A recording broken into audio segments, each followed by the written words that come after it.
Hello, আসসালামু আলাইকুম guys. সবাই কেমন আছেন? আশা করি সবাই ভালো আছেন। আলহামদুলিল্লাহ আমিও ভালো আছি। সো আজকে আপনাদের একটা দেখাবো টাঙ্কি ফিটিং। তো টাঙ্কি ফিটিং হয়ে গেছে, তো কাজটা কীরকম হয়েছে আপনারা একটু কমেন্টে জানাবেন। সো এই যে আমাদের আজকে টাঙ্কি ফিটিংটা, আজকে টাঙ্কি ফিটিং না, এটা গতকাল আমরা ফিটিং করেছি। তো আজকে ভিডিও করে আপনাদেরকে দেখাবো।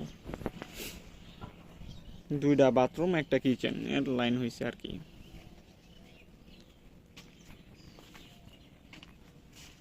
এটা হলো মোটরের লাইন 1 ইঞ্চিটা, আর হলো সোয়াদা হইলো বাথরুমের লাইন দিছি।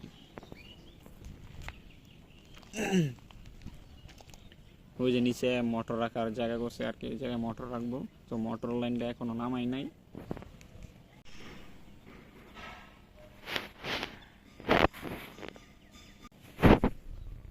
এই যে এদিকে একটা বাথরুম আছে, তো এই জায়গাটা বাথরুম 1 ইঞ্চিতে নামাইছি শোয়ার থেকে। এখানে অনেকে বলতে পারেন এই জায়গায় চাবি রাখি নাই কেন। চাবি রাখছি, কিন্তু ফলসাদের ভিতরে রাখছি আর কি, বাথরুমের এখানে। তো এখানে মানে বাইরে ওলাই না করছে আর কি, এই কারণে এই জায়গায় চাবি দিই নাই কেন।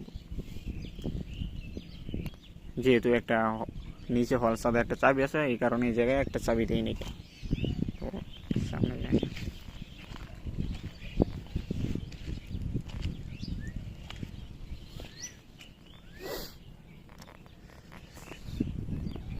গ্রামীণ পরিবেশ, সকাল সকাল শীতের।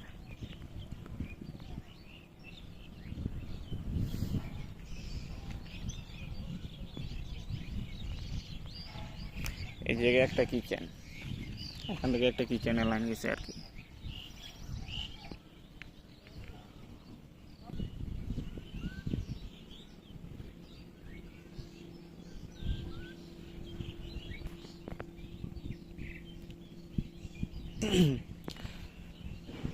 সো গাইস, এই ছিল আজকের ভিডিও। পরবর্তীতে ভিডিওতে দেখা হবে ইনশাল্লাহ। আল্লাহ হাফেজ। আর অবশ্যই কমেন্টে জানিয়ে যাবেন কাজটা কিরকম হয়েছে।